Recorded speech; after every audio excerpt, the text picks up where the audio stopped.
That's what you never want to hear. No, not really. See, there's an example of the Benedictine cross. And that looks like some spell shit right there.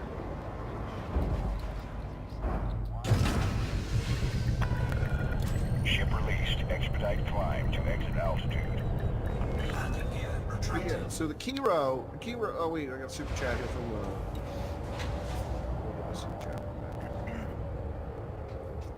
Joseph Aldred for $4.99 says, lick my cunt.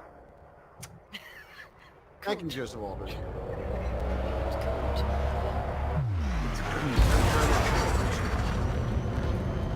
Pinoid News for $5. Thank you, Pinoid News. Much appreciated. Pinoid says, stopping by to show you some love, man. Thank you, Pinoid. I did get your message on Twitter the other day. I just didn't see it until 2 days after you had sent it. So, yeah.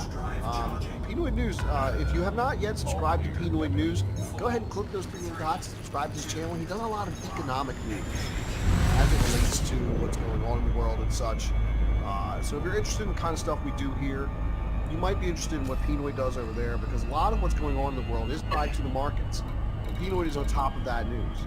It's very interesting stuff. So definitely subscribe to his channel. Thank you so much, Pete. Pure Gold says Mandalorian was cool. Alright, only because you mentioned it, I'm going to take a side note right here off of Constantine. I watched Mandalorian. I liked it. I thought it was pretty decent. Reminded me of a Western, but like I said earlier, I think it's supposed to.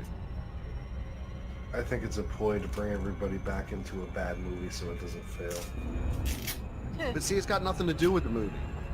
That's not true. That's not true. It's gonna have something to do with the movie. Even if it has nothing to do with the movie and the story, it's still just a Star Wars property to drag Star Wars fans back into feeling that Star Wars is okay. Star Wars is okay as long as you stick to the first 3 movies. Yep. That's it. But like, even Lucas with his prequels are not that great. The best thing about the prequels is Ewan McGregor. That's more because it's Ewan McGregor doing it.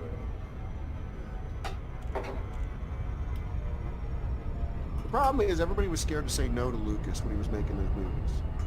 I know. Nobody would say no, that's stupid. Nobody would stop him and say that's stupid. So you get stuff like midichlorians and death sticks and Jar Jar Binks. Yeah. Once again, I'm gonna relate Disney and Star Wars to a husband that beats his wife. Then afterwards he's nice to her, and then she comes back, and then he beats her again. Take out that analogy what you will. See, that's what they're doing in Star Wars, and I think Star Trek too. It's like they give you one little good drop of it, and then like no. You know I love you, baby.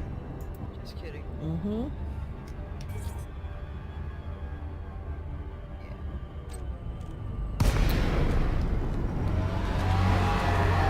Maybe I'm just a pessimist.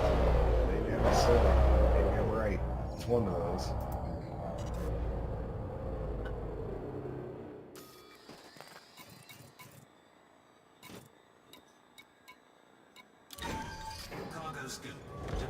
I will say this though. Regardless of whether or not I liked The Mandalorian, that's not going to get me back in the theater to watch another Star Wars movie.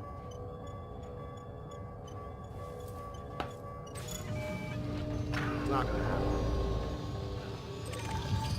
Because I'm not interested in where they took the story. With Mandalorian, I am interested in where the story's going. So that's the difference there. Like, I don't care what happens with these Star Wars movies at all. Give a fuck about space wizards. I don't give a fuck about space wizards.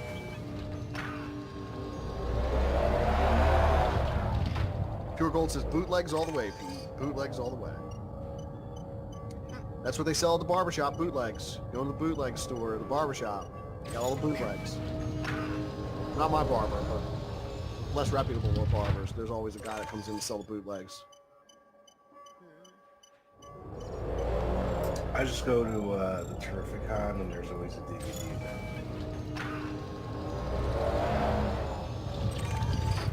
Those Ghost guys of who that sell the Mexico. DVDs, they know how to get into everything. You just ask them for whatever you want, they will get it.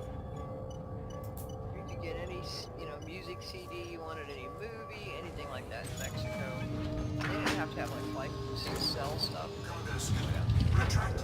Yeah, my Batman 60s series, it even says, has the interframes that say place ad here. That's Yeah, because they were stolen funny. straight from the Yeah. ABC vault. Yeah, right. Place that here. That's funny. Appropriated, I'm sorry, not stolen, appropriated. No one was selling it at the time, it's okay, don't worry.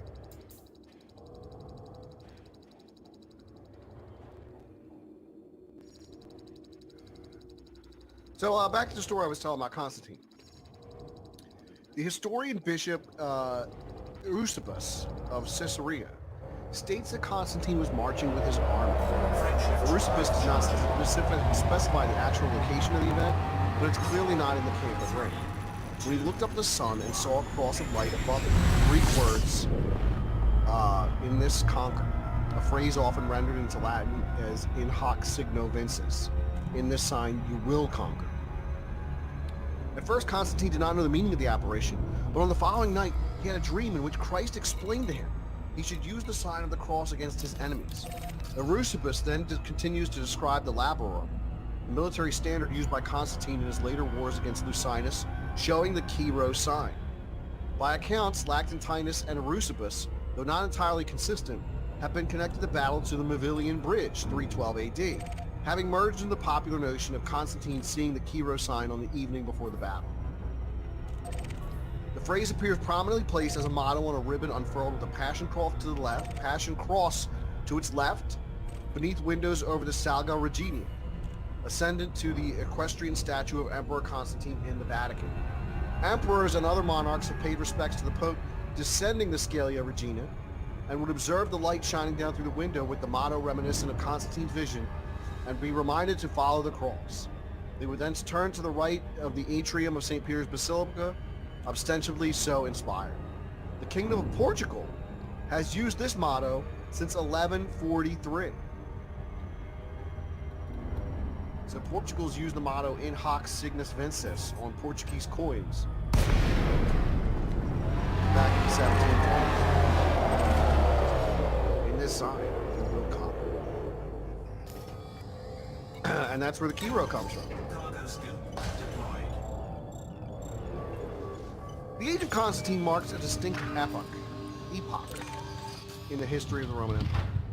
He built a new imperial residence in Byzantium and renamed the city Constantinople, now Istanbul, after himself. The laudatory epithet of New Rome came later and was never an official title. It became the capital of the empire for more than 1,000 years, with the later Eastern Roman Empire now being referred to as the Byzantine Empire by historians. His more immediate political legacy was that he replaced Diocletian's terocracy with the principle of dynastic succession by leaving the empire to his sons. His reputation flourished during the lifetime of his children and for centuries after his reign. The medieval church upheld him as a paragon of virtue, while secular rulers invoked him as a prototype, a point of reference, and the symbol of imperial legitimacy and identity. Beginning with the Renaissance, there were more critical appraisals of his reign due to the rediscovery of anti-Constantinian sources. Trends in modern and recent scholarship have attempted to balance the extremes of previous scholarship. But see, to some extent, he's almost looked at as a saintly figure. You know what was he the patron saint? Well, he's not a saint. He's not a saint himself. Okay. He was never canonized as a saint by the Catholic Church. Okay.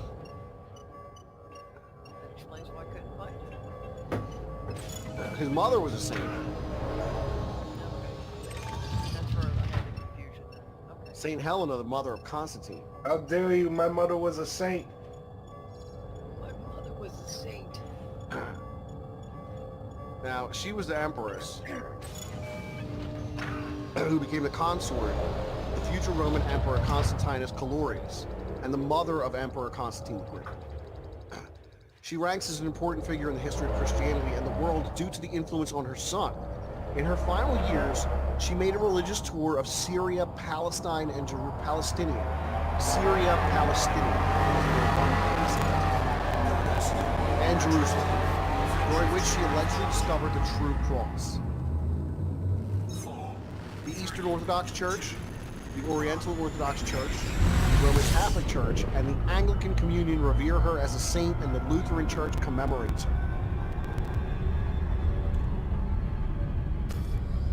So Jerusalem was still being rebuilt following the destruction caused by Titus in AD 70. Emperor Hadrian had built during the 130s a temple to Venus over the supposed site of Jesus' tomb near Calvary, and renamed it Aleia Capitolia. Accounts differ concerning whether the temple was dedicated to Venus or Jupiter. According to Eusebius, there was a temple of Venus on the spot. This the Queen Helena had destroyed. According to tradition, Helena ordered the temple torn down, and according to a legend that arose at the end of the 4th century, chose the site to begin excavating, which led to the recovery of 3 different crosses. The legend is recounted in Ambrose on the death of Theolostius. He died in 395. At a length in Rufin's chapters, appended to his translations into Latin of Eusebius Ecclesiastical's history, the main body of which does not mention the event. Then Rufine relates, the empress refused to be swayed with anything short of solid proof and performed a test, possibly through Bishop Marcalius of Jerusalem. She had a woman who was near death brought from the city. When the woman touched the first and second crosses, her condition did not change. But when she touched the third and final cross, she suddenly recovered. And Helena declared the cross with which the woman had been touched to be the true cross. On the site of the discovery, Constantine ordered the building of the Church of the Holy Sepulchre. Churches were also built on other sites dedicated by or directed by Helena. Funny thing about the Church of the Holy Sepulchre. Because Jerusalem was conquered by Muslims, it is a Muslim family who owns the church, who holds the keys, and who lets you in or out of it. And it's been that way for years.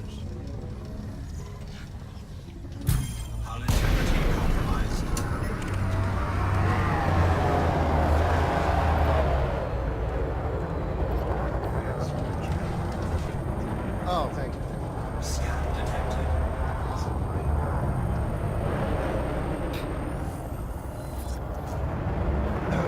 Peanut News for $5. Thank you, Peanut News.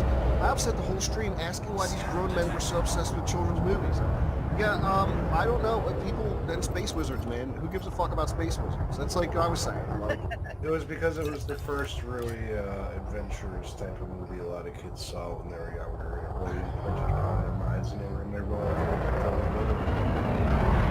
really, all you took was the sword and sorcery movies and updated them for a new generation. That's all. Now, personally, here's when I've seen Star Wars. I saw Star Wars when I was 4 years old. I saw Star Wars again when they released them in the late 90s in the theaters. And that's the last time I saw Star Wars. Then I went and saw these new Star Wars movies. I saw the Force Awakens. That was the one, right? The first one with the girl. Mm-hmm. I saw the first one with the girl, and I thought it was just a redoing of the first Star Wars movie. Mm-hmm. I did not see the one with the red planet with the salt. I tried to watch it on Netflix, but I could not make it through it. I have no interest in seeing the third one.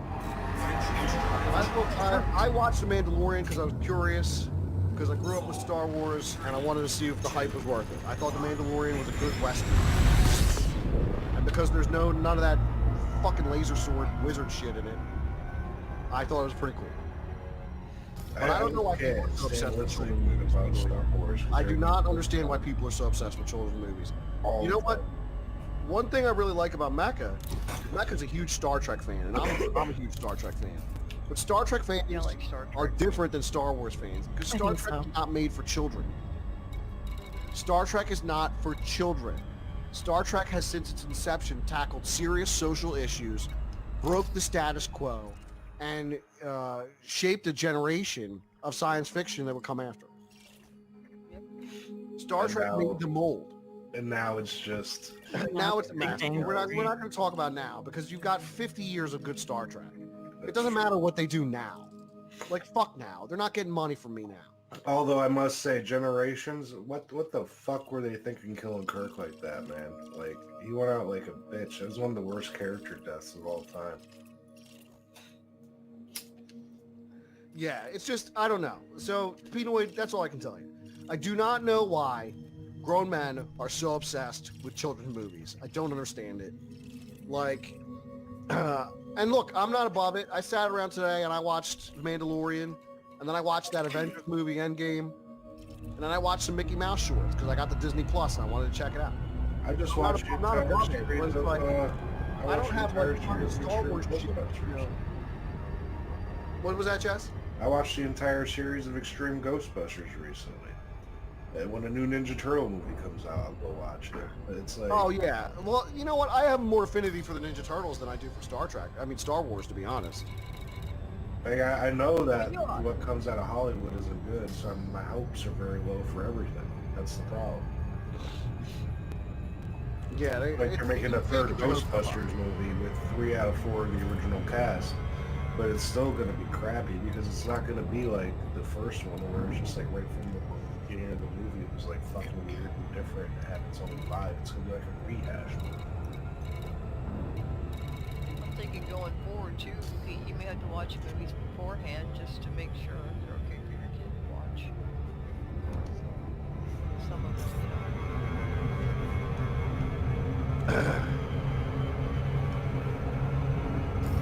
Harry Potter I had to watch with my son's mother, so like I watched it all, and you know it wrapped around to itself nicely. And she made a nice little world, but still it's definitely for kids. Yeah, It's stuff for kids, man. You know.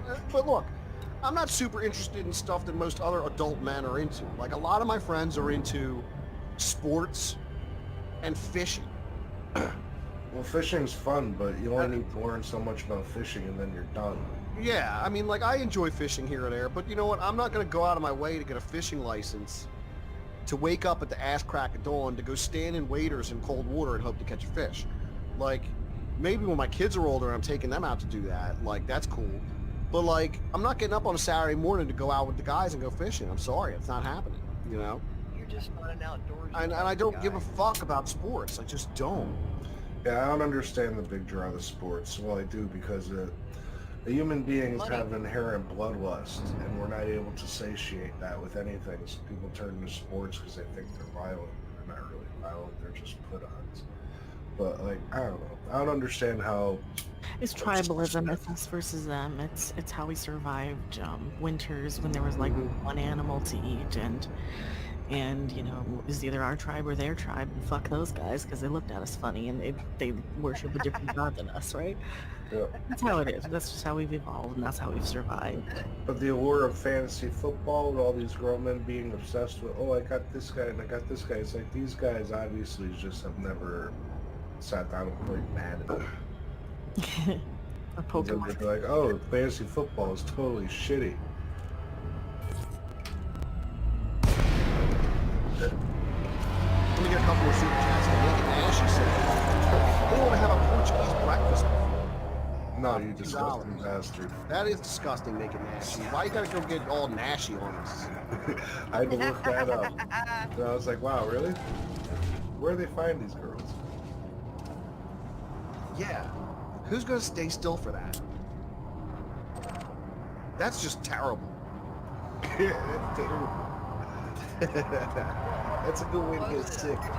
Yeah, you can look it up on your own time, Tina. It's disgusting. It's a good way to get the salmonella. And Joseph Aldred for $1.99. Sepulcher is the pronunciation.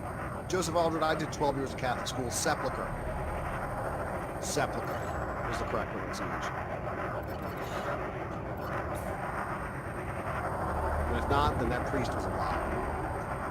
Yeah, you know what? Raven said something interesting. Fantasy football is just D&D for sports nerds. Meanwhile, sports nerds would be the ones making fun of people. Caesar Duran says fantasy football is equal to romantic.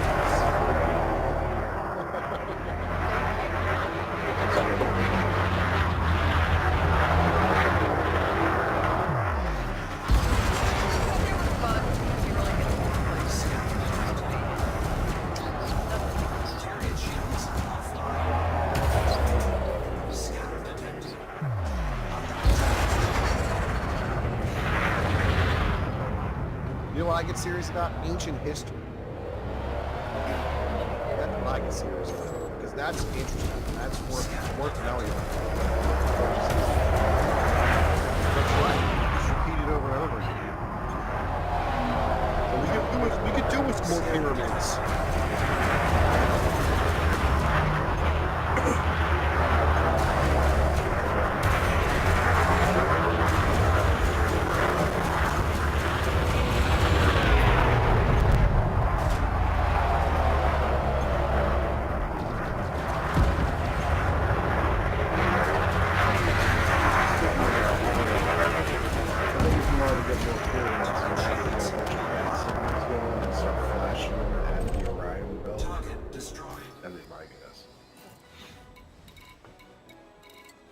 They were power plants anyway. Yeah, that seems the most legit. Not the popular society, but people research it.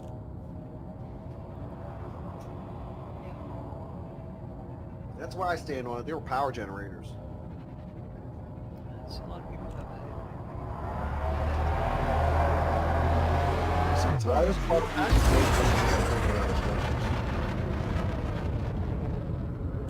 the purpose was to generate electricity. yeah, I mean, really, you're going to build that very one guy, and I'm firm on that.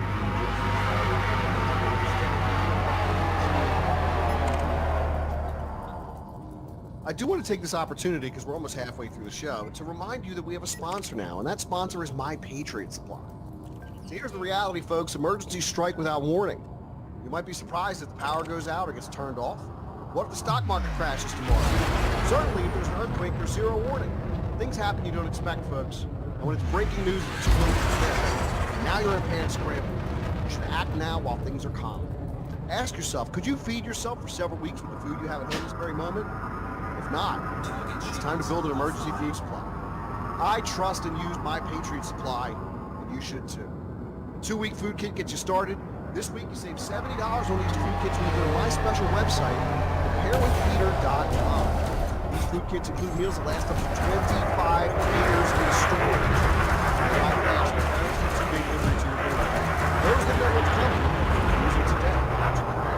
So go to preparewithpeter.com. That's preparewithpeter.com. You can find a link right there in the description of this video. So please go check out our sponsor. See if there's a plan that fits your budget.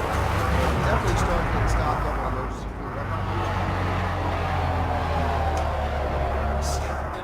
Turn my camera on so I can show off. There's my first 2-week food supply right there, folks. 2-week food supply.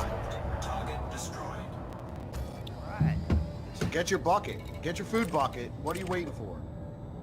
Yeah, it makes, good hearty filling food.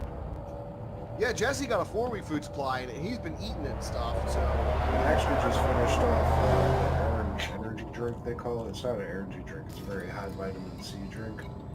But that's what that's it's coffee and all, so that's one of the things I could actually drink. Because it was soothing. So yeah, good stuff. I did eat the pudding. I do not recommend making an entire bag of the pudding at once, because that's a lot of pudding. It comes out more like a custard. It's very chocolatey. You know what? Actually, the one thing that I'm surprised is coffee. That's the message was scavenge for coffee and cigarettes, but your food is covered. Cigarettes. Mm-hmm. My Patriot Supply needs to start selling their own cigarettes. But don't go stale. Well, remember, cigarettes will be currency when the world collapses. Yeah, exactly.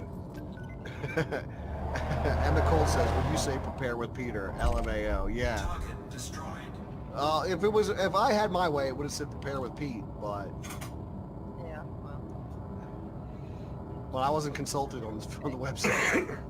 Right? I would have called them creepy buckets. It's okay. Peter's a biblical name. Settle down. Yeah, it's not like I was sent to an all-boys Catholic high school with the name Peter. It's not like that happened to me. You know. I still wish there was a video of you getting a phone call like a 2 from the police truck and you come to be a priest. That's probably the funniest thing that could ever happen.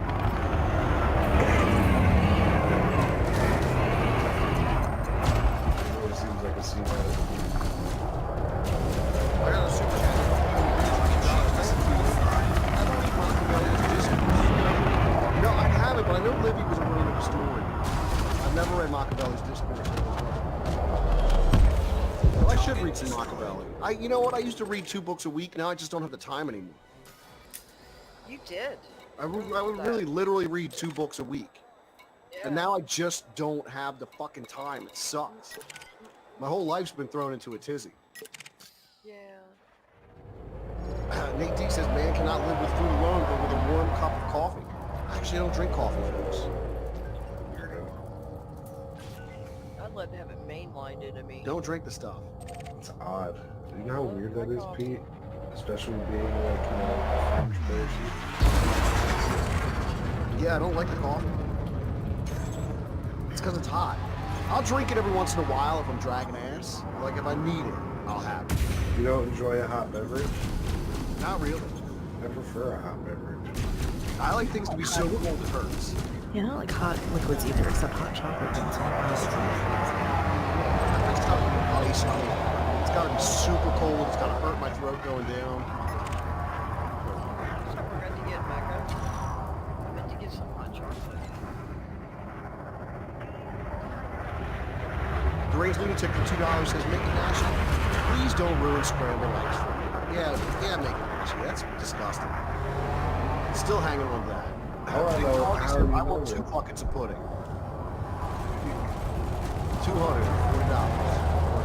Anybody remember that?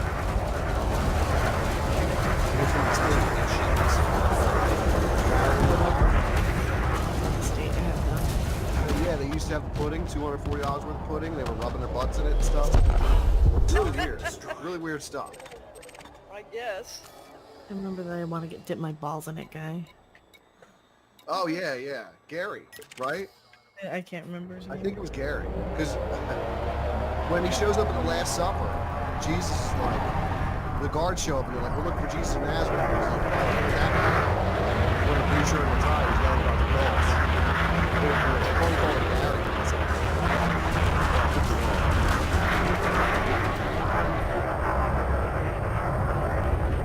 Make an ashy for $2. No powdered eggs. No, I'll tell you, there is no powdered eggs. So you know what? You probably would get, and look, this is very basic emergency food stuff. What you want to do is put it together your own emergency. If you want to supplement it, you definitely want to get your own coffee. You probably want to get some instant coffee because you never know if you're going to be able to brew it in a bug out shit hit the fan situation. But you can always use boiling water. And you can boil water with a sterno. You know, you get a sterno can, some canned heat, you can boil water with that. Everything in these emergency buckets with boiled water. And it, for breakfast stuff, it has pancakes, meat, and biscuits. Yeah, that's in the 4-week food supply, strawberry cream and wheat. So I got the 4 weeks, so I think it's 3 or 4 big bags of oatmeal. The oatmeal's really good. I like oatmeal. Yeah, if you guys click on the preparewithpeter.com link, you can check out all the foods that are in this emergency kit. You get like white rice, savory Southwest rice, your pancakes, your potato soup, your oatmeal, your chicken flavored rice, mac and cheese, traveler stew. How was the traveler stew, Jess? Oh, it's full of stuff. It's got like a little bit of everything. It's got like rice and veg. It's like a mix of stuff that would actually And that's the thing. These are make carb energy boost with some veg to it too. So with that 4-week emergency supply kit, and this is the one I recommend. 2 week is a good one to have. it's very filling. 2 week is a good one to have. But for the value, the 4 week is the way to go.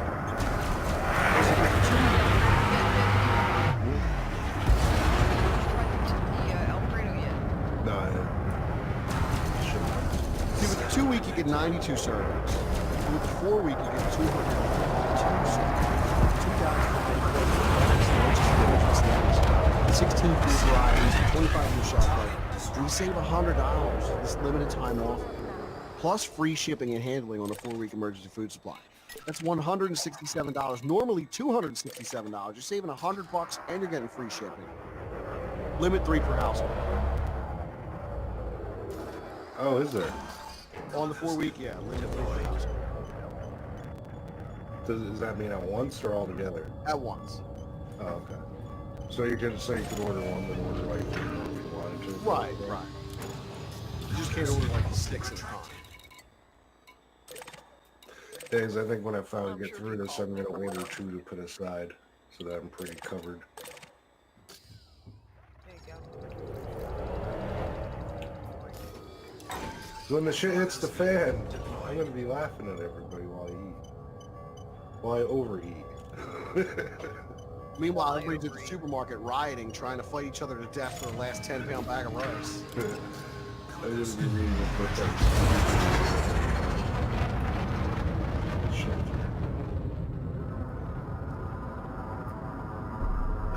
Pinoy News for $2 says, I'm breaking down Machiavelli's Art of War online on your channel. That's interesting stuff, anyway. So if you're interested in Machiavelli's Art of War, definitely check out Pinoy News' channel. That's something I'd definitely be interested in. So I'll be tuning in for those too. So let's get back to Constantine.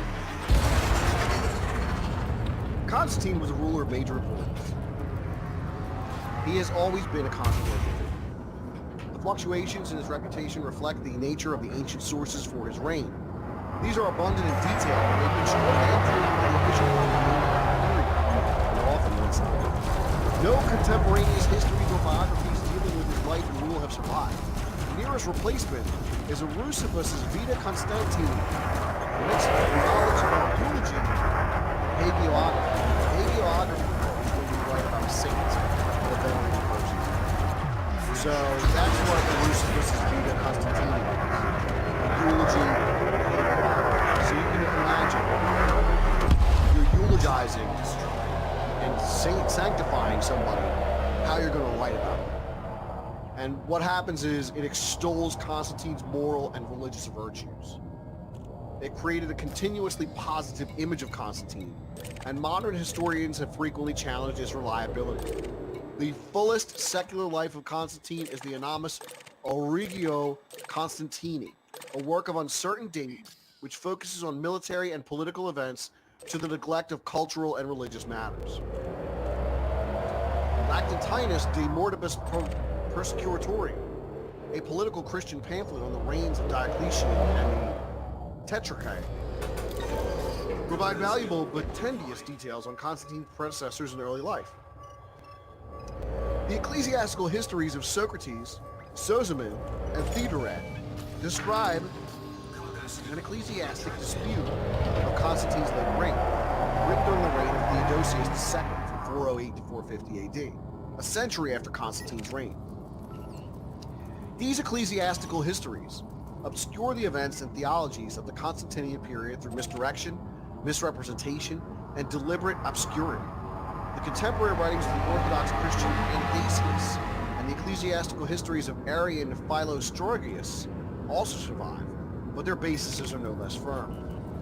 The epitome of Alorius Victor's, D. Cabrinius, Estropuvius's Borevian, and Festivus's Borevian, and the anonymous author of the Epitome de Caesaribius offers compressed secular, political, and military histories of the period.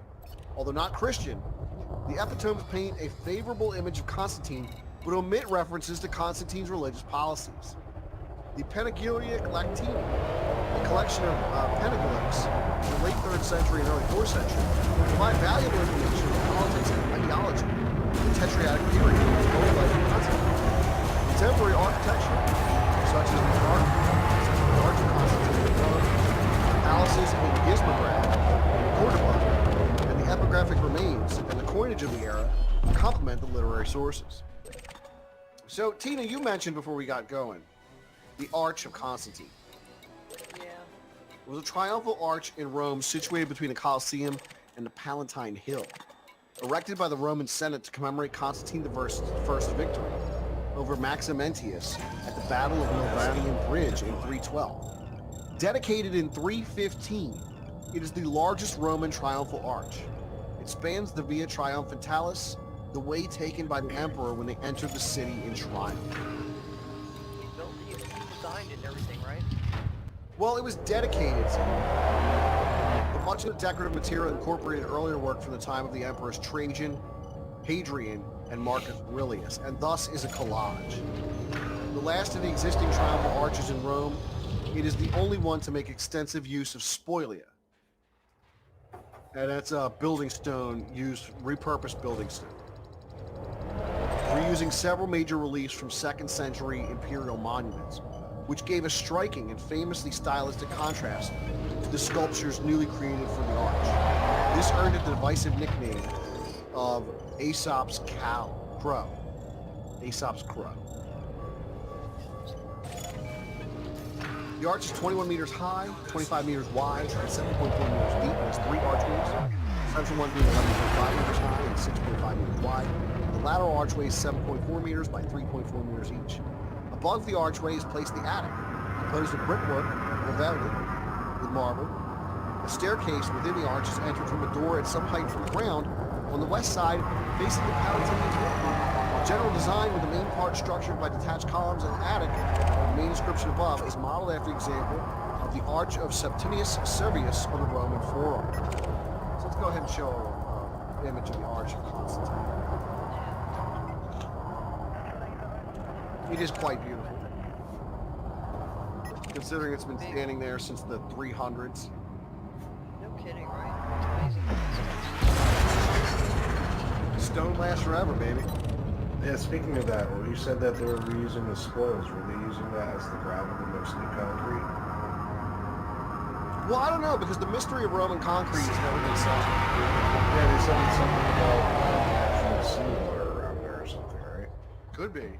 They don't Because know. they said they're just mixing sand and cement. And some gravel, but there was something about the local properties that made it so damn strong.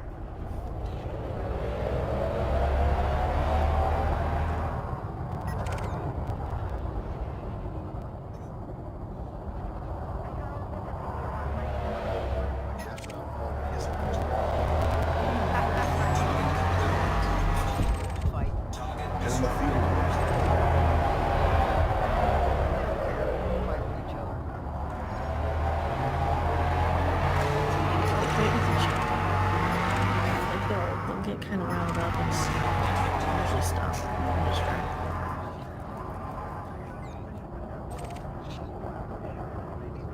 Might find over spots to lay down. I don't know what it is. When one lays down, the other wants to lay there. Which is stupid. But that's what they do.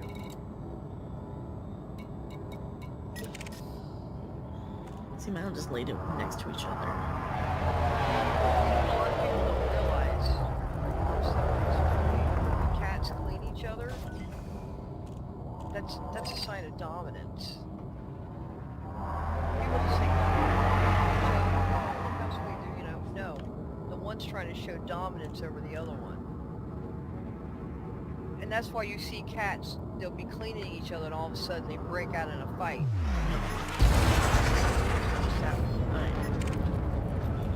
I think Chloe was saying, I think Roman concrete had blood mixed in it. So there'd be a lot of blood.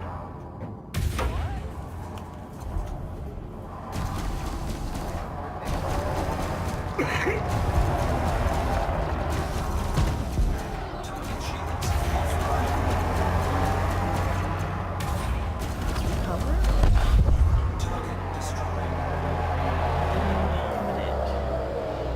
I would assume they would use something like cow's blood.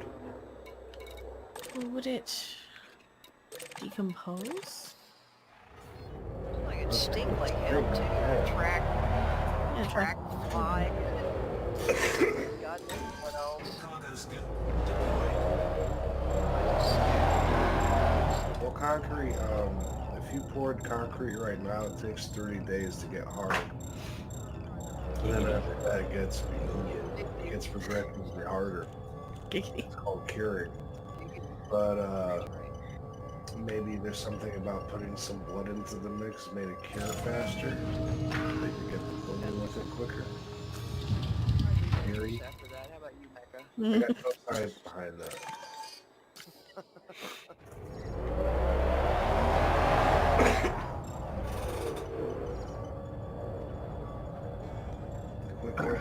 Cooked seashells. Scan detected. Wood contains iron. Iron is present in modern concrete. Also carbon. Good points. Good points. Okay, seashells. They had what castle somewhere in what Puerto Rico or something. That was like named seashell. Is that in Florida? It's not like in It could be in Florida too. some of those places where the Spanish were. You're probably right. You get the great memories good as me. Because I know they had the Ghost Adventures guys there. It was one of those castles. Yeah, sure. Yeah.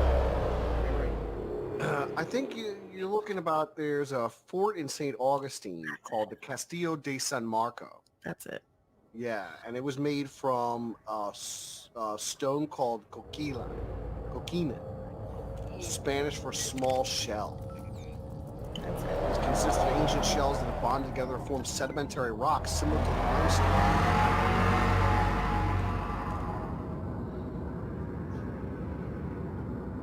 St. Augustine has some type of little arch, doesn't it?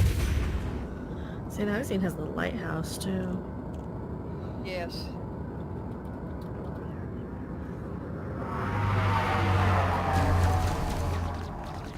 There's also Coral Castle. Yes. That's in Florida too, in Miami-Dade. That was done by a guy named Edward Leakskelling. No, he didn't have a daughter. He never said who she was. He just said it was his love. But he moved all these giant, massive stones by himself that were impossible for him to move. And some say he used supernatural abilities or reverse magnetism to move and carve these numerous stones, each weighing many tons. But he did it all by himself. To this day, no one knows how he did it. Yeah, I remember they said the guys that dropped it off, he'd wait, he would tell them that they let him unload the stones and everything, and they deliver it to him. They wouldn't even offload the stones from the vehicle they brought them to. I was like, no, I'll take care of that. You guys just leave.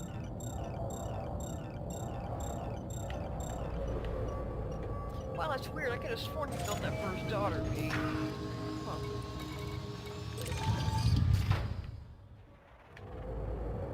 Somewhere I read that.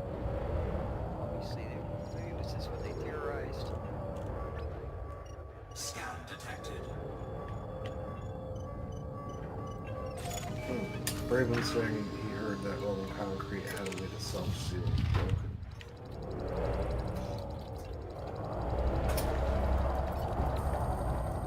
Something about a high sand content.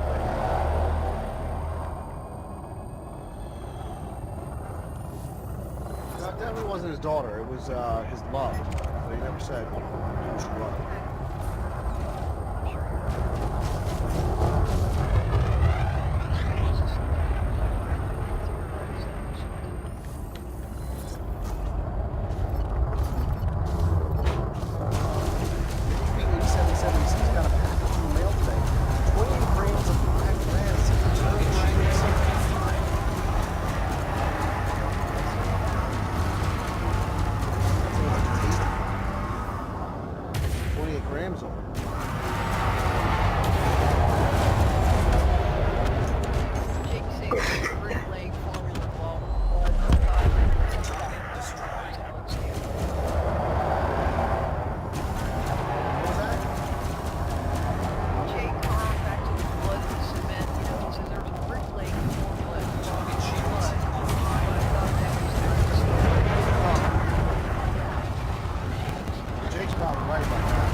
Out there with a black box he used that cannot be located. Somebody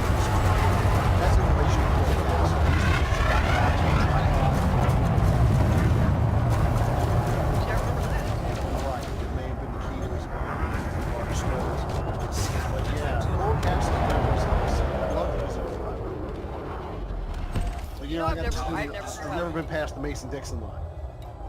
I've never visited it, and I believe you lived in Hollywood, which is between Miami and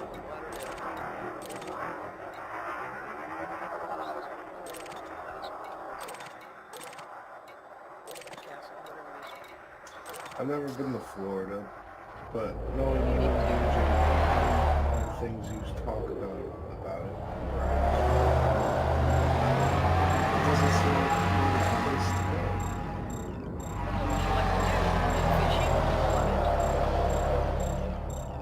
Yeah, but you seem to just be like, here's a hurricane, or next week there's a hurricane. hurricane season. Theme parks, you got a son? I think you'd have a blast here. See, I want to take my son somewhere on a trip, but I want to find someplace cool and educational. Like, I like that idea of Transylvania. Take him deep sea fishing and then take him to Epcot. There's all kinds of educational shit there.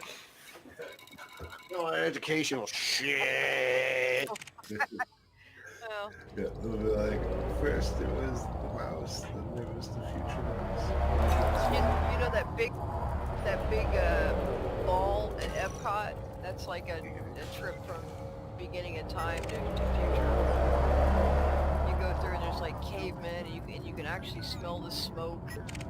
They pipe in scent in the ride too. Is that like their planned NWO future from the mouse? You've been through it, right? But it was pretty, yeah, it's pretty, I mean, it's been years, but it's pretty cool though, you know? You go all the way up and all the way back down inside that ball. What was their depiction of the future like? We're there now, and it's been so long. I mean, smart homes were a big deal. I remember, I've been here my whole life. Space Mountain, at the end of Space Mountain. What do they call the people?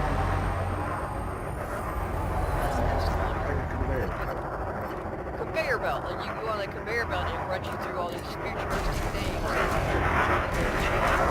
Yeah, they were showing like CDs and the smartphones.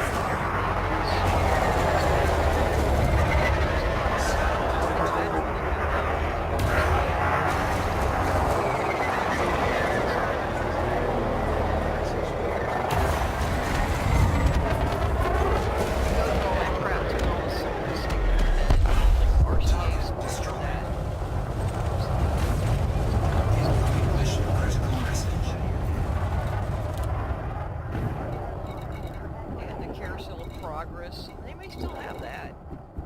That's at the park though, at Walt Disney World. It was. Sounds like an indoctrination center. Mecca? For the Reed Education Center. We're probably so close to being right. Well, that's what they do now. It's okay. Well, They they let you have keep stuff. the They little had like piece of stuff brain they about. cut out. They were showing how they could have like tilapia fish in space, and they had them like in these tubes, and they had a lot of futuristic stuff. That was at Epcot. Tilapia is very popular, and I don't understand why it doesn't taste like anything. That's why. I like salmon and cod. I love salmon. Tilapia's okay. You just gotta bread it, fry it. You know, and you're depending more on your breading flavoring. It's okay though. It's you know, it's a white fish. It's not bloody or anything like that. It's not gamey tasting. I don't care for fish. Really, Pete? Can't stand the I texture. love fish. Have you ever I had love sea fish. bass? I'm not a fish person either. I had Chilean sea bass love before. fish. You can dig it? Didn't dig it. No, I like You know, shell. have I like sushi and sashimi because that has more of a meat texture. you don't dig fish, but you like the raw fish sushi. I like raw fish. When it's cooked, it flakes off and it's creepy. I love fish. I could eat fish every day. Now we have caught fish right out of the salmon, and they're just cut them up and eat it. Very sweet.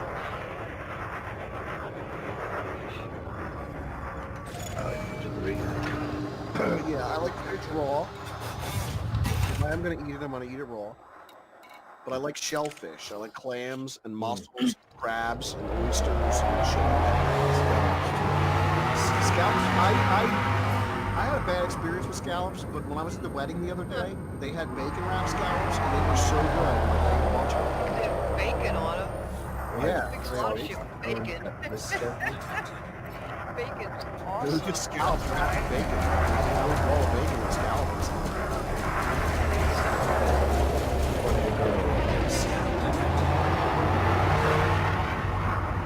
Did you get sick off the scallops before or something? They were food poisoning? No, I think I had them before. A friend of mine who passed away recently, she had made them for me many years ago. I think she just overcooked them, so they were real rubbery. Oh yeah. You know what else I've heard? I don't know if this is true or not. I've heard that they use stingray in place of scallops. They literally just take a round cookie cutter like thing, make what they say are scallops. My mother had great stories about food replacement. Like she used to, when she was young, she used to work as a waitress in some hotels and shit, right? Like, and they had restaurants and such. But there was this guy who would put out dog food as pet pay when all the rich ladies came in because he didn't like them. Yeah, Pete. It says scallops. It says scallops are the most counterfeit food. Fake scallops have an identical circumference because they are made using a cookie cutter device. Also, be seen one edge thicker than the other. It's either stingray or snake wings, which taper right on one side of the other. But yeah, it's cheaper. Hey, Braven, why you gotta be doing that? Yeah, Braven did do that. I like shrimp. Braven points out the shrimp because it's cockroaches. Yeah, but you know what? One lives in the walls and one lives in the sea.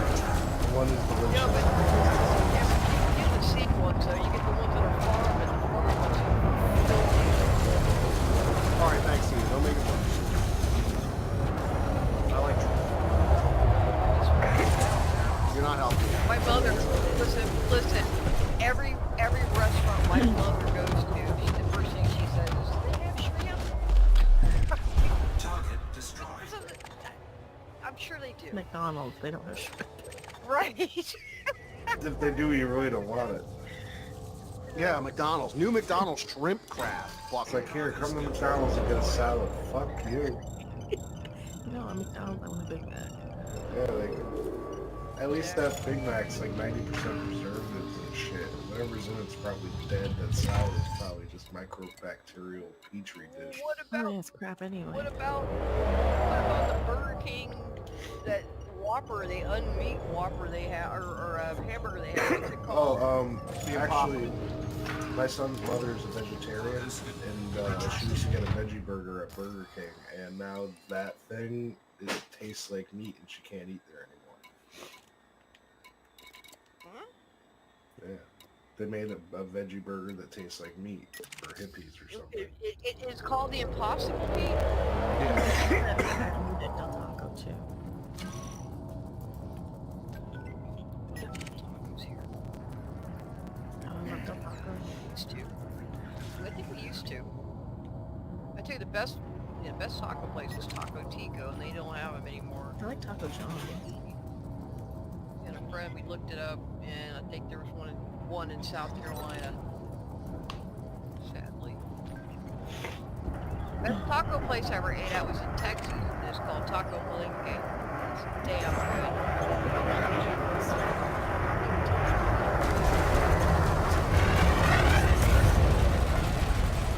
Yeah, we should down the street here, but I think they closed it down. It was like authentic Mexican food or something. Yeah, when you walk out, like you said, like you pay like $3, you get, just like a container that you can barely lift. Yeah, no, I cheating out here.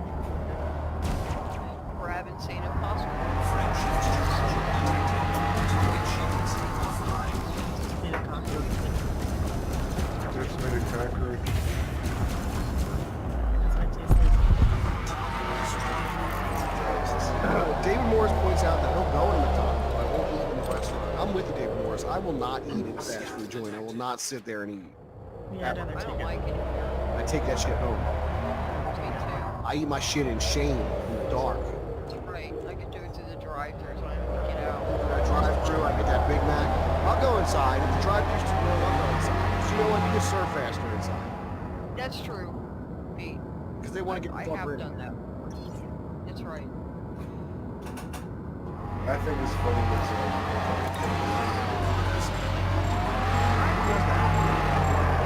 You better be dating that person for a long time for them to say, hey, you want to stop at McDonald's and be quicker? Yeah, okay.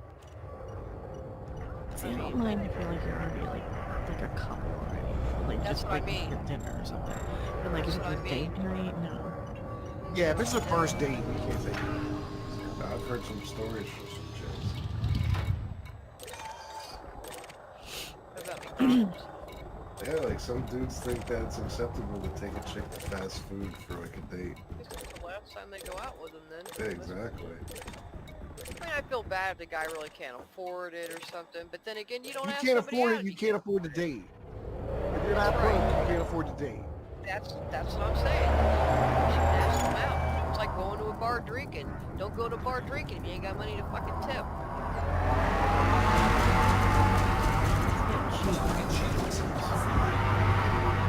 That's the difference. So they just don't know.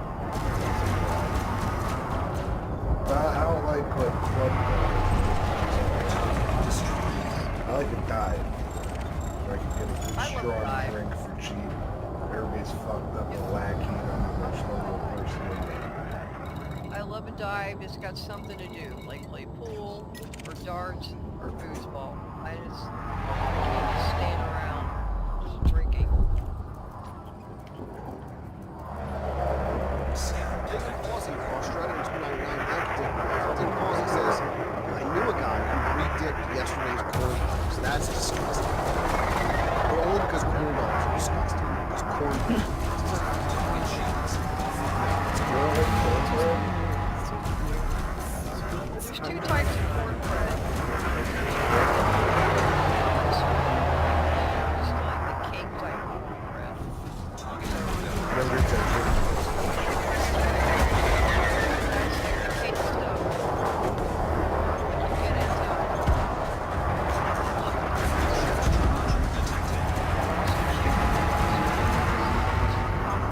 my son did barbecue. What are you talking about? You named 15 different restaurants in the last 4 seconds. Popeye, Boston, Chicken, Mother, Chinese Dentist. You know, Pete. Chinese chicken. You know, my brain's still fucking catching up. Sorry. Stop having strokes. That's where my brain thinks. It's like a film script going by, and I'm trying to grab shit. Is that? So for and then those they of get you who smashed sit out there and together. wonder what the fuck's wrong with Tina, it's because she has strokes all the time. I'm sorry. She's a narcoleptic who won't stop having strokes, so she's a fucking spaced out weirdo. I'm sorry. That's true. We love you, That's Dana. very true. Love y'all back. We're a fucked up family over here at High Strangeness.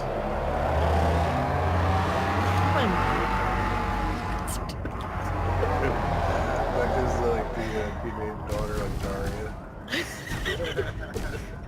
Tina's like the mom. Yeah. Senile mom. Don't do that. Why are you doing that? You shouldn't do that.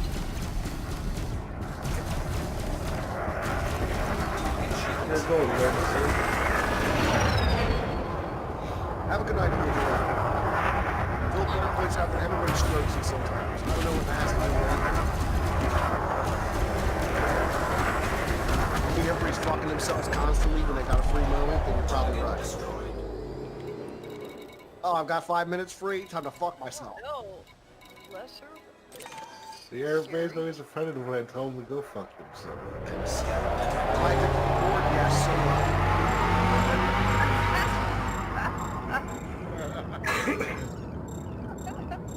Your point, right? what's your point? Everybody's addicted to porn? Everybody can't stop masturbating? If you're not the brightest, it'll make a lot of money. It's okay. They're fine with it. If we could just hook up all the people masturbating, maybe they can have sex with each other and we can stop all this masturbation. Yeah, it's a good Then the idea. population would explode, though. Yeah, but what is fun when you only get dirty? Like sex on the beach. Sheesh. Ew. I Of course. don't either. Oh, God. Whoa. Sand. The wood Sand.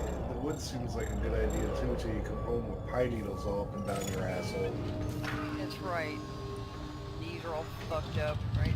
Car seems like a good idea until I was about to take a shower one day and I pulled the cassette tape sleeve for Back in Black out of the back of my fucking shorts. Oh no! Well, Back in Black. That must have been in the seat somewhere. That was salvageable. David Morris This points out is that Emma the, Watson is the original. first woman to come out as an incel. Yeah. Wins? Really? Well, that's a shame because she has nice legs. Who? I could incel her. Emma Watson, she's an incel. Oh, yeah. No, she's a Volso. Yeah. She's self-partnered. I mean, she goes and fucks herself. Go fuck yourself. Make a video of it. Send it out on the internet. Her apart. No, don't. She still looks like she's 12. What's my problem with some of these girls? Is they still so Makes you wonder what she can on screen, so I mean, you can count. Do the math on hers. She's legal, but she's just... Are you saying she's got the body of an 11-year-old Asian boy? Yeah.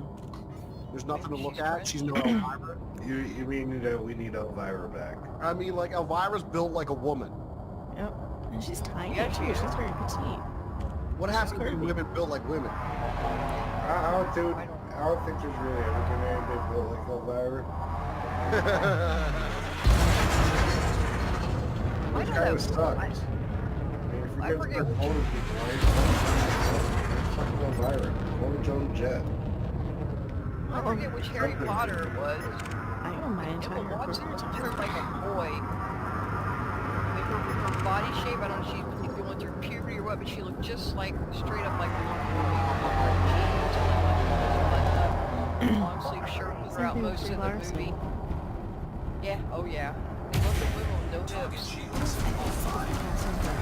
That's what it is. That's what sounds like what you need to do.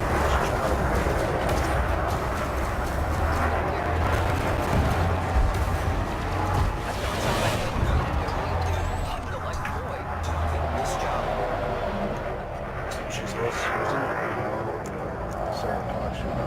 Wasn't she also anorexic or something? She was I like think a lot of them usually are. A lot of them are She in. got like, They have weight clauses. They have weight clauses too for contracts. They have to stay supported. yeah, that's why Corsetti was doing it. Sick of that shit.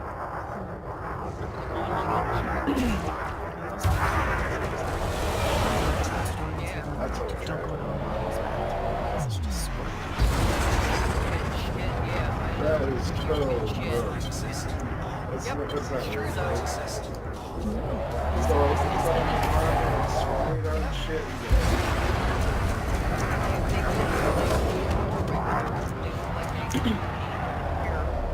You know, I have a half brother out there somewhere, and he went to culinary school. I hadn't seen him in a long time. But when he was in school, some kid kept riding him, so he wanted to bury the hatchet, so he gave him a tray of brownies. The thing he didn't tell the guy was that he had crushed up a whole box of chocolate X-Lax and mixed it into the brownies. So the guy housed these brownies, and he didn't go to the finals the next day.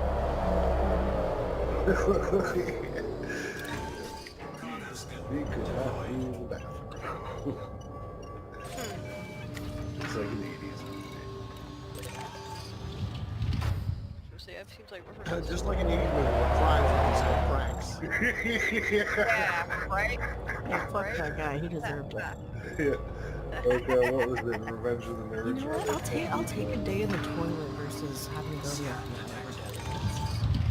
Yeah. You know, wouldn't you? Yep. We What need to around- bring back those type of pranks instead of like empty platforming people. There Lunatic for $5. Deranged Lunatic. What a hell of a night. Constantine, Del Tacos, cornbread, and sex on the beach, and Tina having a stroke. Tina, when was your last stroke? Like 2 weeks ago? Yeah. Yeah. We're all, look, you guys don't know, but we're all like sitting around yelling at her to like go to the doctor. She's like, oh, it's fine. Well, because the last 2 times I went, all I did was, I was stuck in the hospital for 3 days, and all they do is they basically send in a speech therapist, and if you're enunciating your words correctly, they send you home, and then you got a big fucking bill to pay, and they don't do anything. Take an aspirin a day. You know, I got an appointment with the neurologist, and matter of fact, the neurologist can't even see me to the 27th from that many strokes, so they're TIAs. It's not really a stroke. You know? Sometimes I have paralysis. This time I just get I'm happy to have it that time. Oh, then you just be slurring and making noises. Yeah.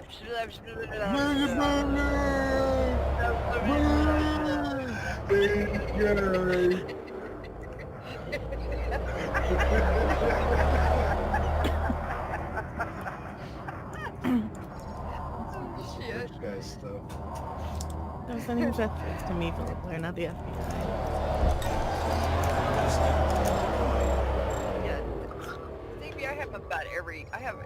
There are years in between, so it's not that bad. I'm fine. Yeah. I got bills, you know? If I won the lottery, yeah, I'd be worried. If I was like a millionaire or something, or had everything taken care of financially, it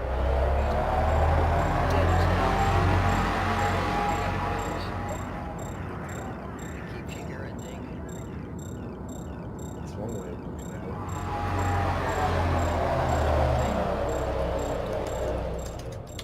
Seems to be anyway.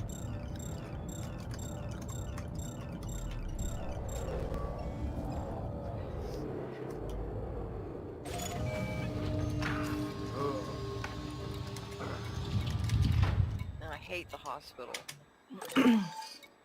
Hate it. Not me, I love it. I wish I could spend every day there. I almost got in a fight with the nurse last time. I was Sit in an the electric hospital. bed, shit in a pail. Matter of fact, this was for one of them TIAs. The doctor came in the morning and said, let her go, she's fine. And they asked me what I wanted for breakfast. Then they came and asked me what I wanted for lunch. When they came in and asked me what I wanted for dinner, I snapped, literally. Did you start spitting on people? No, I got up. You I'm should have like, started fuck spitting on this shit. everybody. You should Fuck spit. this shit. Two. I'm gonna go Two. smoke a cigarette. Spit on everybody Fuck all around. you all. Then lit a cigarette right And in the I- room.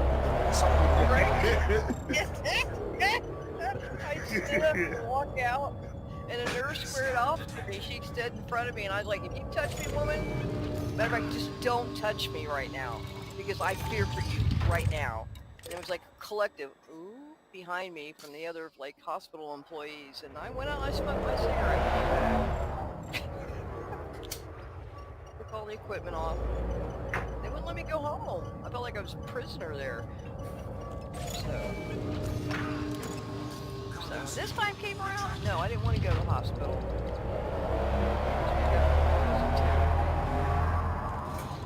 I wouldn't either. Time as a kid, I hate it. See, I hate it But you do like the Jesus boys have to do something Constantine was doing. We're well past Constantine at this point. I don't even know what we're talking about anymore.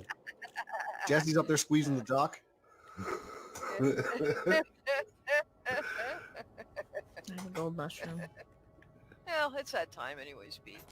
Yeah, if we're I about position my screen right, I might be able to put it over Doc Holliday's head. there. You There, go. now he's Duck Holiday. Duck holiday. Don't call it. Fits just perfect. Yeah, it does. That's bizarre.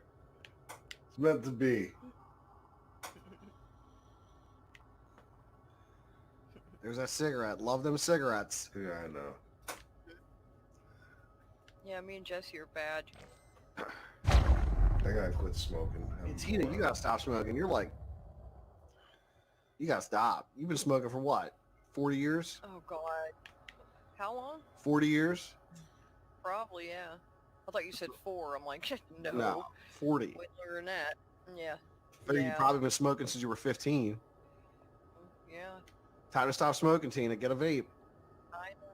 Quit that shit. Hey, every time. Yeah, that's what I want to do. That's what I want to get to vape and stuff. I've been Especially smoking my over cousin 20 years gets her too. transplant. I smoked Oh, for man, 17 you years can't- before I started vaping, and now I wish I could stop vaping. Yeah, especially when my cousin gets her transplant, I'll be like trapped in a hospital for like 3 months with her. Because you have to have like a designated caretaker, and I'm that person, so.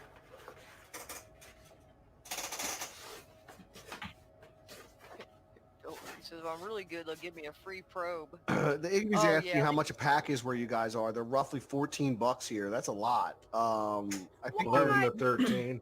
yeah, I think they're like What? 10 or $11 here in Philly. Oh my God! I get. Expensive And habit. I can't smoke what I liked. I used to smoke like Virginia Slim or a Newport or whatever. I can't afford those anymore, so I get something called a Patriot, which Jesse should like, right? I smoke Patriot cigarettes, and they are $36 a carton. That's pretty damn good. Mm-hmm. Well, I started smoking Dash. cigarettes for $2.50. Another 11 or $12. I can remember when they were less than $1. I can remember Walmart, or not Walmart, it was Kmart, and they had a cigarette machine. Remember the cigarette machines? Mm-hmm. They had a little cigarette machine, and you could buy cigarettes for like 55 cents a pack. My father was telling me back in the day, the cigarette machines, you go up to them, you put in a quarter, and the pack would have 2 pennies in it for your change. Wow. That's clever. Mm-hmm. Let's see, that was what?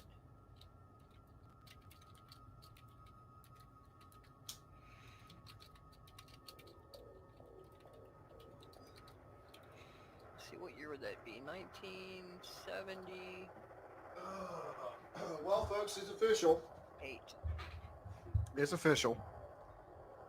I've hit the point in my life where a six-pack does nothing to me anymore. Uh-oh.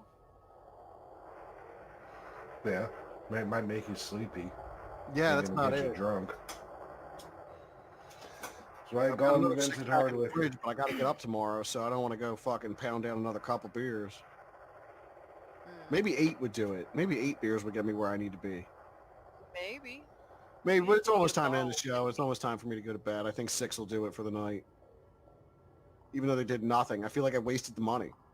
Yeah, that's how I feel when I buy beer. Yeah, but I can't drink liquor because it makes me crazy. Exactly. Yo, really? Oh, I'm no good on liquor.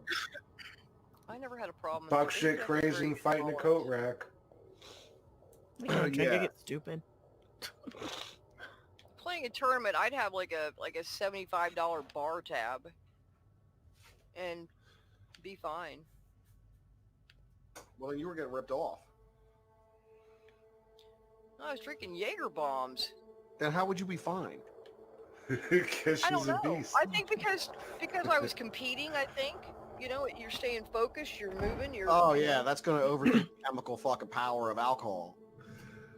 It's like bowling when you're shit-faced. Yeah, you're doing something. You're moving around. It's I guess you're detoxing quicker or something when you're doing stuff. Your It's tolerance science. is so high. Junior Viking Yeah, I mean, Cheese I is just got not even high cocktails, tolerance. Pete. No, I can't do cocktails. Like, I don't drink liquor at all. I can't. I am not good on liquor. All I can drink is beer because beer is slow. Because I know how many beers I can handle. Like, I can drink between 8 and 12 beers and be okay. Get me where I want to be. You know what I mean? But with liquor, I think I'll drink a bottle of liquor. Like, I'll just drink the Get thing mean? and then be blacked out. Me too. Oh wow, you get that like 20-yard stare. A tankard I of can't weed remember is what I all did. that I need to enter I the can't remember what I partying did. zone. I acted like a jerk off to everybody who came around me, and Really? yeah, I'm no good with liquor. Wow. See, I never have blackouts either. Oh, I I used to never- black I out never- all the time. I was a singer in a punk rock I- band. You used to black out Right. constantly. The goal was to black out. Ah. I never woke up and looked next to me and not known who was next to me. I mean, I hear all these horror stories from people. I always think girls are full of shit. I was so drunk I didn't know what I was doing. No, you wanted to sleep with him. Shut up. But maybe people really do. I don't know. So I had friends. They get that, like I said, it's like that 20-yard stare, and you know, like, oh, they're gone. No, I used to get that like piss in a corner of the living room. My wife yelling at me, "What the fuck are you doing?" Like, Yeah. Yeah. I there was Jack a laughed dude because that- I wasn't there. there was oh, a and I dude woke up knew- the next morning. I was like, "What are all the towels on the living room floor?" And she's like, "That's your piss. Go clean it up." Oh my god. You're lucky she's patient. Oh, one time years ago, I had this ex-girlfriend, and I woke up one morning and she was gone. Hmm.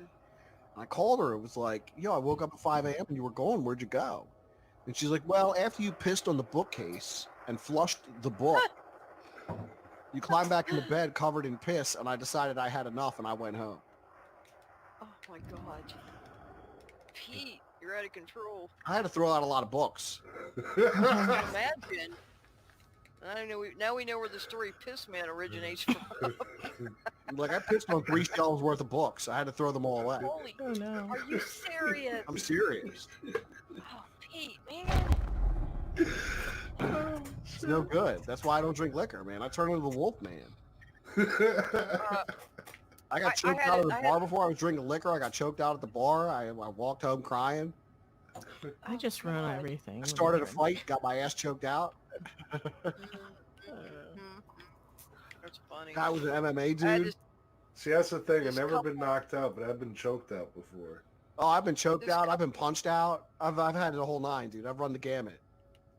I'm a this goddamn couple were disgrace. friends of mine, and the husband used to do that all the time. She'd always be mad at him. And one night we were up there, and they used to have dart tournaments, and she was mad as fuck.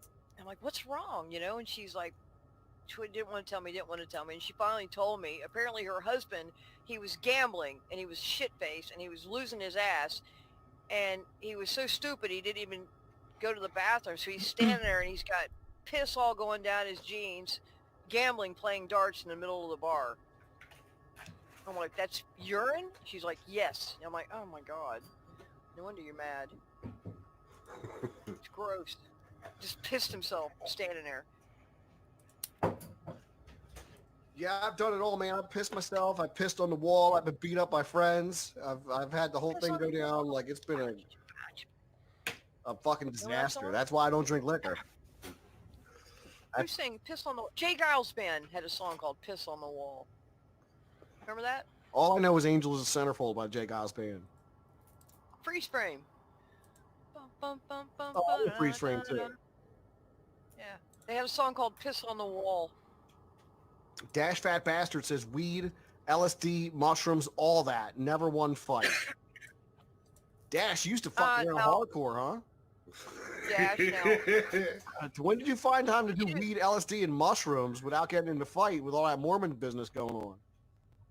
Or no, it was Jehovah's Witness. Yeah, you don't want to mess with me on LSD. I was mean on but I never got in a fight. I would welcome one. I'm But- glad I haven't been in a fight on LSD because I probably might kill somebody. You probably would, Jesse. Yeah, I've 'cause had women if you're like tripping balls, shit's you don't different. feel nothing. You don't feel nothing. Not even about that. It's just not having like I might not know it's real or something. I might just kill the person. Well, You you know, know like, it's real. but like, you know what I No, mean? I guess not. Yeah, yeah. Yeah, Like, I guess and so. now Depending your on now how your much you throat took. is in my hand. Now it's over here. TWTG content says weed soaked in belladonna will get you in some fucked Oh up. my Well, belladonna is like a poison. That's Poison, deadly yeah. nightshade. That'll kill you. So people are dropping dead here. People Kids are soak dropping weed in dead here. poison, man. Yeah, don't. Yeah, kids are Yeah, dropping don't smoke dead from doing poison that. or Deadly formaldehyde. nightshade. I was wondering if I could Yeah, like somebody grow a give me poison that garden, once. like just grow all kinds of poisonous plants, but I don't think that's legal. I don't think so. I used to have a book on that. It's called Caterpillars and Daffodils or something. Hmm. It was a book on making poisons. Yeah, they got those belladonna flowers here in Florida. Well, I guess they're tropical.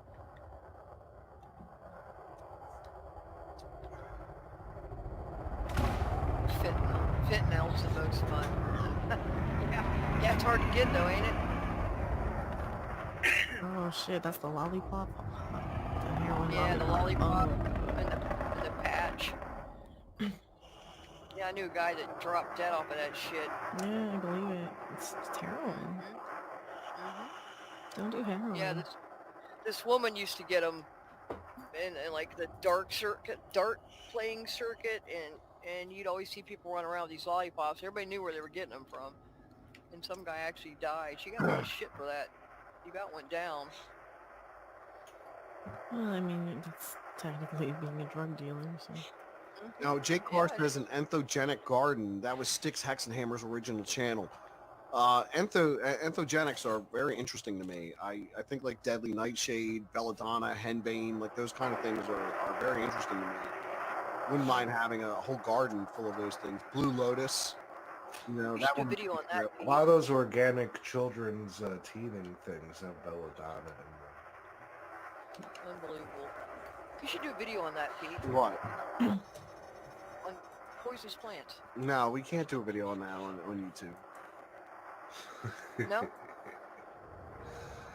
Like, what you want to do is... Well, you could say the dangers of it. No, or Styx something, stopped right? doing his Enthogens videos because of that fucking very reason.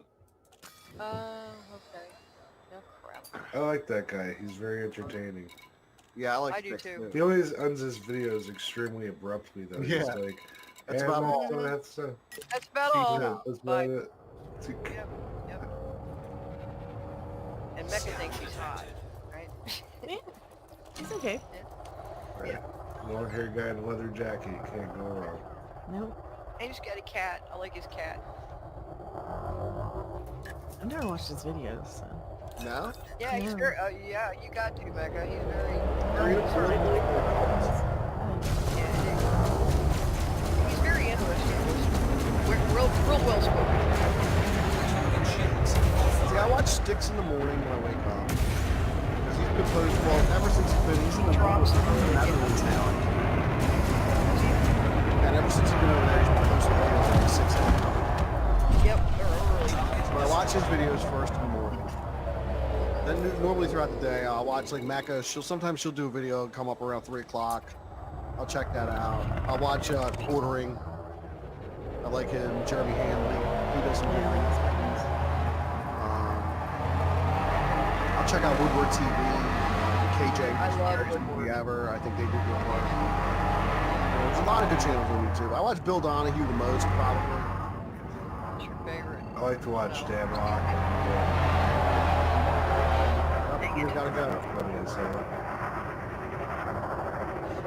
Dan Pena is funny. A lot of his Especially like arcade machines.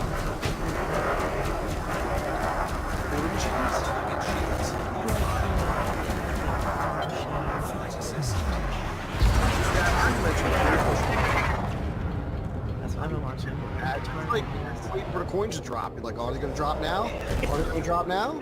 Oh my god, they're gonna drop because it looks like they're gonna drop and they're all hanging over the edge. For a reason they shouldn't drop. I'll tell you what, I need to go to a coin machine with like $100 in quarters. Win the whole goddamn. Just put it in the slot machine. Yeah, the Star Trek cards at Disney customers. I'm like, See, it's like Dave and Buster's was extremely disappointing to me because it's like, where's the arcade cabinets in this joint? I know. God, I would love those arcade machines. See, we have arcade history, and that is all old arcade cabinets. So we have a few like places that have arcade cabinets and pinball tables. Like, the One Up place has arcade cabinets and pinball tables in Denver. I think they're a chain too. We got one right in Denver. It's pretty cool. I spent all afternoon on $20 just on pinball. That's amazing. Of course, I'm kind of a pinball player, so. You must be good, yeah, because I think what's a pinball game, like $1.50 now to play? 50 cents. Some of them are, 50 cents? yeah. Something critical Oh, is you're knowing how right. to stop the ball on the paddle. Yep. Cradle. Not here. Oh, cradle. Probably because most of the places here are like tourist stops, Oh, yeah. and they charge you, you know, double. Well, they charge you like $1 for the Universal Monsters, so it's a limited edition machine. And then it's just got like better. It's got the oh god, it's the top piece of the camera. The double top piece of the camera, which I can't remember. Marquee. Yes. Or is it like a special thing? Oh, Deranged Lunatic wants to know what Styx channel we're calling it. That would be Styx Hexenhammer 666. Styx Hexenhammer 666. Yeah, Styx is a good channel. I started listening to Styx because of his cult videos years ago. And then he got into politics and threw it out. He actually started doing hardcore analysis of his channel.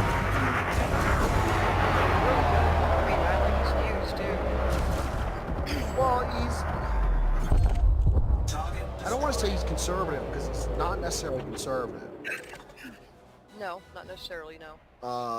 He's not a liberal. He's definitely not a liberal. Scan detected. But I think there's kind of a libertarian streak to him. Yeah. But he doesn't call himself a libertarian. Like, I don't know. No. He does good work. I think his political analysis is pretty dead on. He's balanced. But let me see what time it is. We are at 1:41, so we've been at this for an hour and 41 minutes. It is 3:42 in the AM, so I'm going to go ahead and wrap this up for the night. I want to thank everybody for tuning in tonight. I really do appreciate you guys being here night after night, day after day, as we delve into the topics of the weird. I want to say thank you to Joseph Aldred, to Payboy News, to Naked Ash, to Deranged Lunatic, to Dinkum Aussie for your generous super chats. Much appreciated. Never expected, but always appreciated. I want to say thank you to everybody who was on my panel tonight. Thank you guys for being here. I really do appreciate you guys showing up. It makes the show 100 times better when you guys are previous. Thank you so much. I want to thank our sponsor, My Patriot Supply. Remember, folks, For being delicious. emergency strike without warning. Power can get cut off, the stock market can crash, there can be an earthquake, a fire, a hurricane, you never know. Things happen you don't expect. And when it's on the news, it's already too late. You're in a panic scramble. So do things now while things are calm. Could you feed yourself for several weeks with the food you have at home at this very moment? If not, then start building your emergency food supply with My Patriot Supply. 2-week food kit will get you started, and you'll save $70 on these food kits when you go to my special website, preparewithpeter.com. These food kits include meals that last up to 25 years in storage, and they arrive fast with a guaranteed 2-day delivery to your door. Those that know what's coming are using today to prepare. So go to preparewithpeter.com. That's preparewithpeter.com. You can find a link to that down in the description of this video. Likewise, you can find a link to the Teespring store, where we sell all kinds of great merchandise for you to peruse through. Please go ahead, don't hesitate to click through there and see if there's anything that strikes your fancy. Get a bang for your buck here and help support the channel by picking up something from the Teespring store. Likewise, I want to thank all my Patreon supporters. And if you'd like to become a Patreon supporter, there's a link down in the description of this video. For $1 a month, you can become a Patreon supporter. To support this channel through Patreon. Thank you so much. I also want to point out that everybody's channel links are down in the description of this video. Please go subscribe to everybody else's channel. Don't forget to subscribe to my second channel, Dark Sayings. If things ever go bad, we will regroup on Big Shoot and Dark Sayings. So that'll be the way that I'll get out to you guys. So anything ever happens, I want to try to keep as much of the community together as we can. So don't forget to subscribe to Dark Sayings, my second YouTube channel. It's back up in case things go wrong here. Don't worry about it. Yeah, our Twitters are now to keep in touch with us to see where we're going if things go bad on YouTube. Because you know what, that's the thing, Becca. We don't know what's going to happen. We've got no idea what's going to happen, but it's going to happen on December 10th. Hopefully, we can still keep going strong and we'll still be able to make videos here. But if things go bad, because things sometimes go bad on YouTube, We've got some fail safes so we can communicate with you guys and stay in touch so you'll know where to find us. So, like, don't take this with a grain of salt because it is important.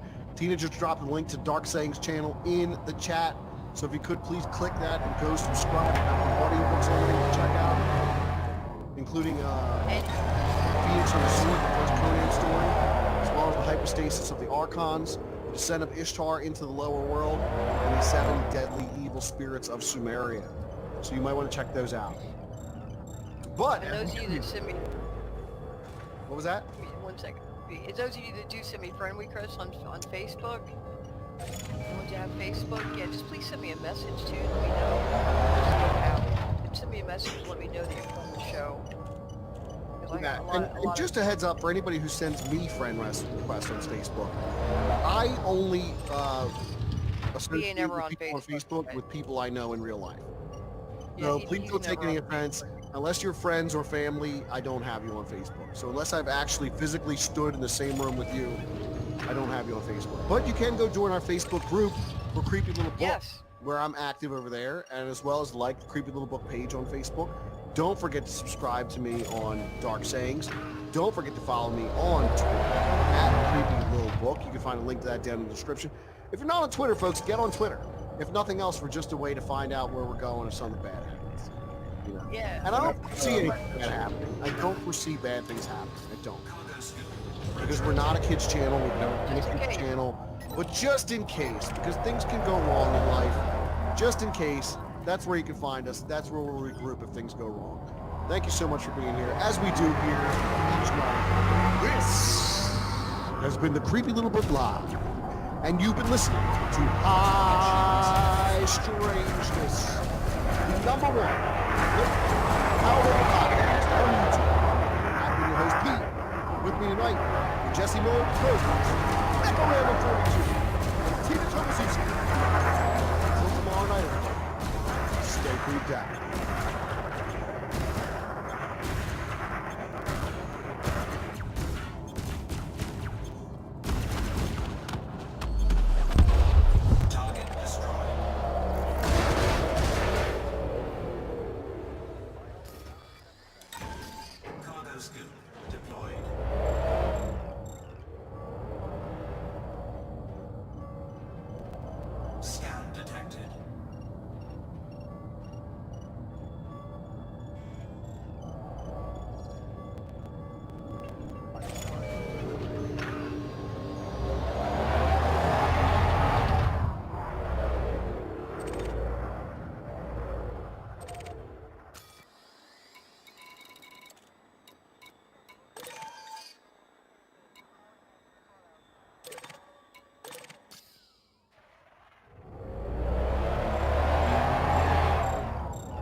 Scan detected.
Charging. 4, 3, 2, 1. Engage.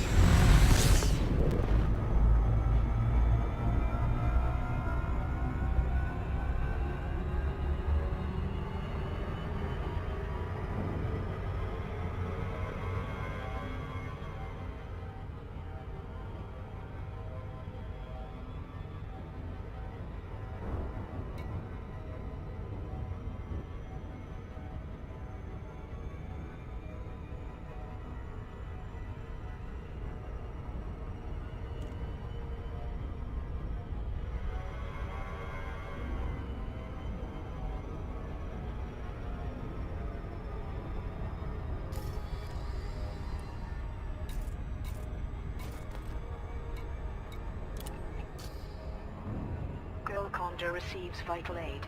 The initiative in the Panicless system to provide the Generation ship Conda with essential supplies has concluded successfully. A statement was provided by Atsuko Harada of Panicless Vision Incorporated. Sincere thanks to all traders who delivered medicines and emergency supplies, and also to the brave pilots who protected these shipments against pirate raids. Transfer of the goods to the Conda has concluded, and I understand they were accepted gratefully. The medical supplies were accompanied by representatives of the Interstellar Health Organization, who advised the colonists on their use.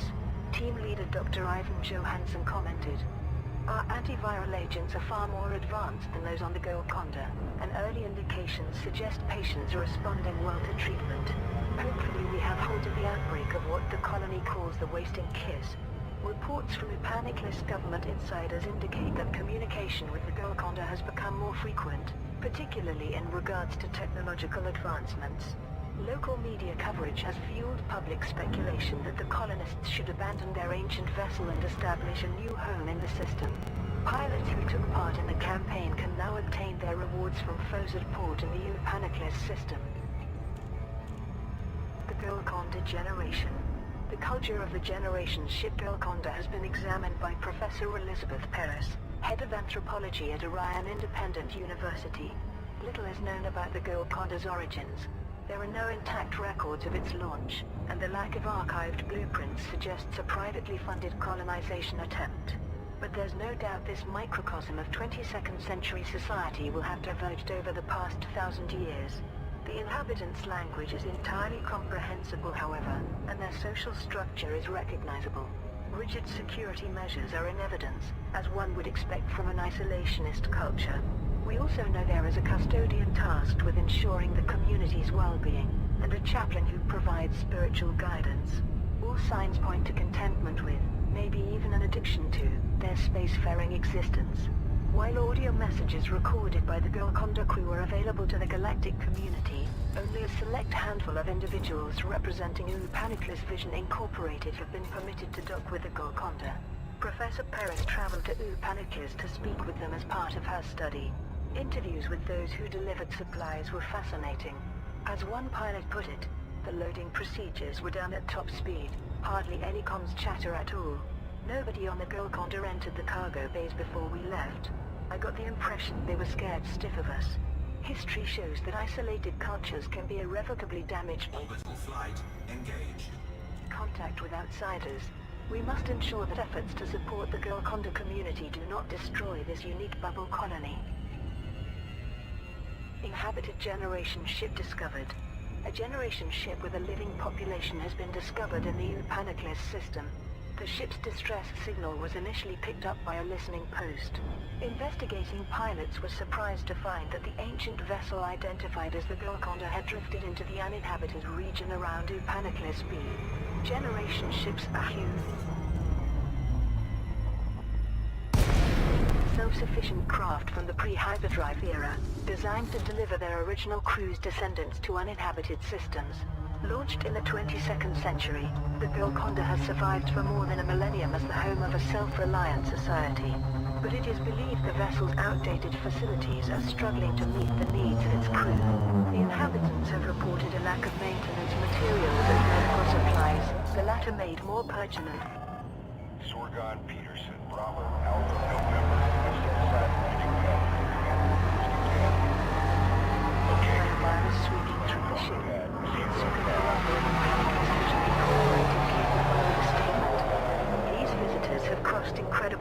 senses, entirely disconnected from the rest of humanity until now. Sheer desperation has forced these proud people to call for help. A disease referred to as the wasted kiss is running rampant, and in a closed Landing gear deployed. environment its effects may prove catastrophic. Understandably, the Golconda's people are reluctant to leave their home or interact with the rest of the galaxy, at least at present. They have gratefully accepted our offer of medical supplies and other materials, however. Traders are asked to deliver basic medicines, advanced medicines, Landing operation complete. Dispatching ground crew. Welcome, Commander. ceramic composites and semiconductors to Fozard Port of the Upaniclis system.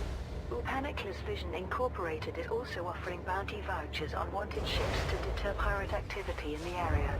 The initiative is scheduled to run from the 8th to the 14th of November 3305. If the final targets are met earlier than planned, the campaign will end immediately.